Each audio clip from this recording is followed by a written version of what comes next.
Students, subscribe and press the bell icon to never miss a video from 2IITians। बच्चों, electric charges and fields के concept video पाने के लिए join button पर click करें या फिर इस नंबर पर कॉल करें।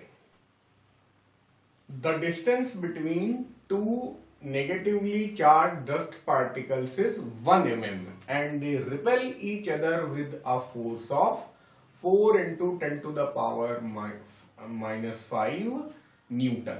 चलो पहले लिख लेते हैं भाई। दो डस्ट पार्टिकल है, बड़ा बड़ा बना रहा हूं मैं, और ये एक मैग्नीफाइड फोटो है।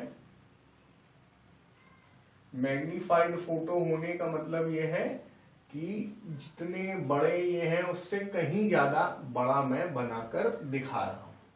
ठीक है, तो डिस्टेंस हमेशा सेंटर से लेते हैं। ये डिस्टेंस आपको दी गई है कितनी? 1 millimetre.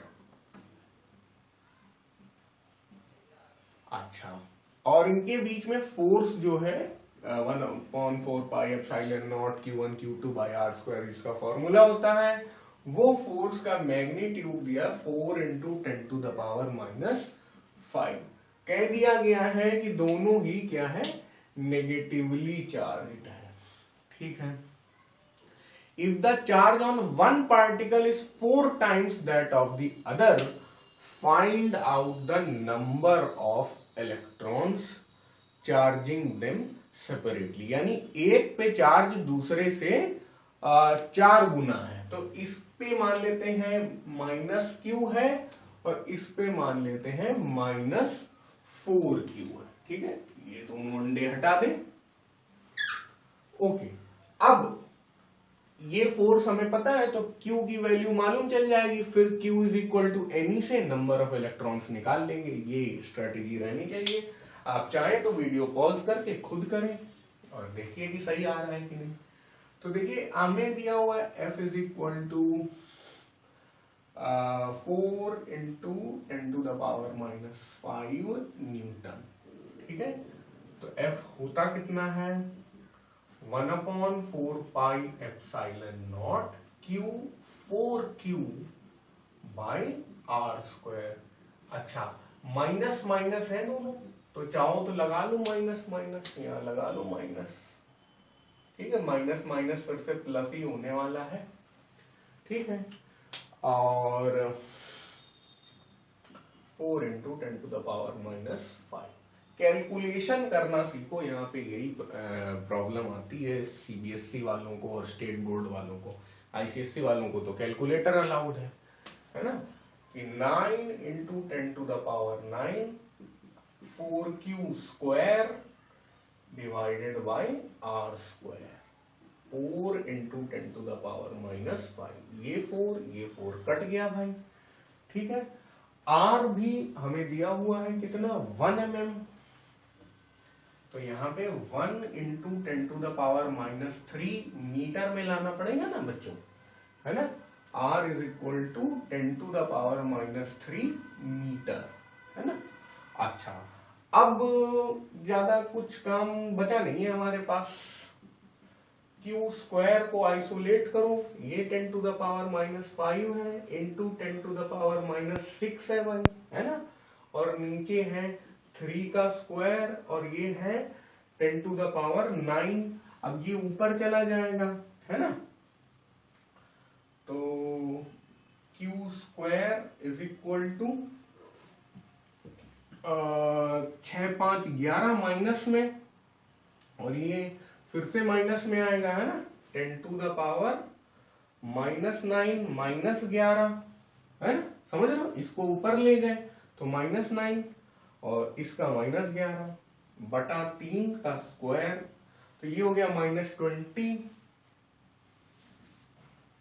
This implies Q square is equal to 10 to the power -20 divided by 3 का स्क्वायर। बहुत लोग बहुत जल्दी भी कर लेंगे, लेकिन मैं सारे स्टेप करके दिखा रहा हूं, कोई रफ वर्क नहीं है, सब इसी में हो रहा है जो हो रहा है।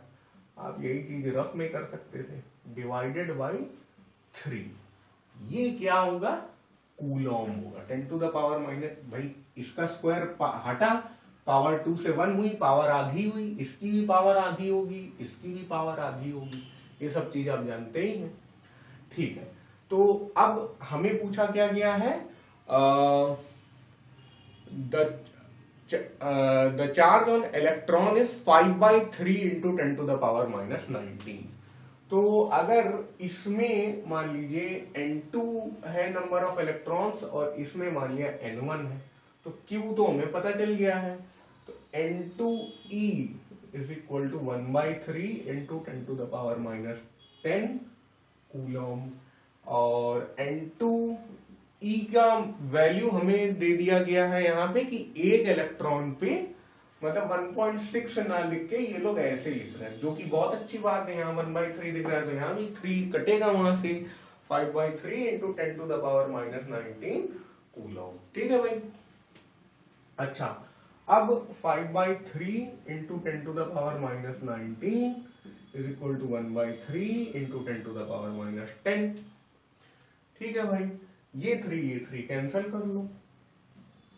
N2 इज इक्वल टू 1/5, ये 5 नीचे आएगा, ये 10 टू द पावर माइनस 19 नीचे आएगा, ऊपर जाएगा तो प्लस 19 होगा, प्लस 19 इसका क्या हल करेगा, ये 9 बना देगा। तो N2 is equal to 1/5 into 10 to the power 9।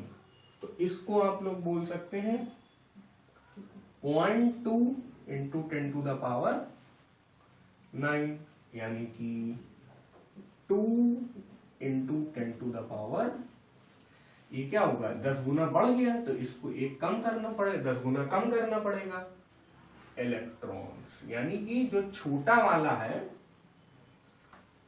उसमें कितने हैं, मतलब छोटा वाला या जिसमें कम चार्ज है उसमें कितने इलेक्ट्रॉन है, 2 इंटू 10 टू द पावर 8।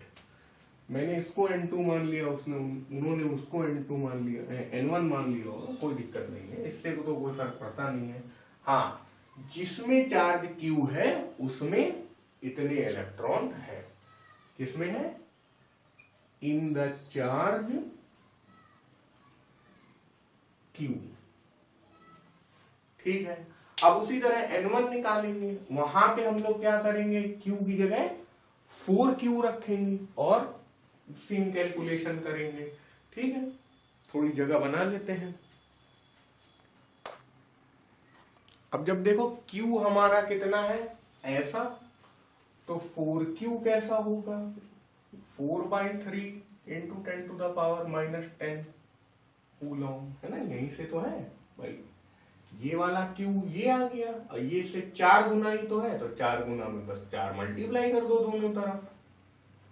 अब 4Q की जगह हम लोग लिख सकते हैं N1E, जैसे ये किया था भाई, इसमें नंबर ऑफ इलेक्ट्रॉन्स N1 है, Q is equal to Ne, 4Q is equal to Ne is equal to 4/3 into 10 to the power minus 10। अब N1E को इस बार मैं सीधे ही डिवाइड कर दे रहा हूँ, 4/3 into 10 to the power minus 10, जैसे यहाँ पे ये लिखा था, तो ये ना लिख के मैं नीचे लिख दे रहा हूँ, जगह की कमी है। 5/3 लिया था हम लोगों ने, है ना, into 10 to the power minus 19। तो इस बार ये जो कैलकुलेशन है थोड़ा और क्लियर हो रही है यहाँ पे। अब 4/5 तो हो गया कितना, 0.8। This implies N1 is equal to 0.8 into 10 to the power 9। और कुछ स्मार्ट बच्चे हैं वो यार बोल रहे हैं कि यार ये क्या नौटंकी आपने इतनी देर करके दी है, ये 2 था और 2 का 4 गुना ये है, तो 2 चौके 8 सीधे लिख देते यार, इतनी नौटंकी तुमने क्यों की।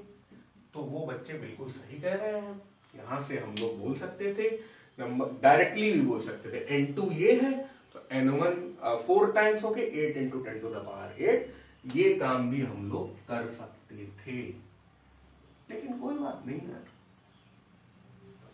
हो गई थोड़ी सी बेवकूफी, स्टूडेंट्स अप्रोच से करके मैंने थोड़ा बता दिया। लेकिन बिल्कुल सही बात है, कोई बच्चा ये क्लेम करता है 2 से डायरेक्ट 4 गुना 8 आप कर सकते हैं, तो मैं उस बच्चे का क्लेम सही मान रहा हूं। This is the N1 is the number of electrons in the charge 4q. ठीक है, so this question is done.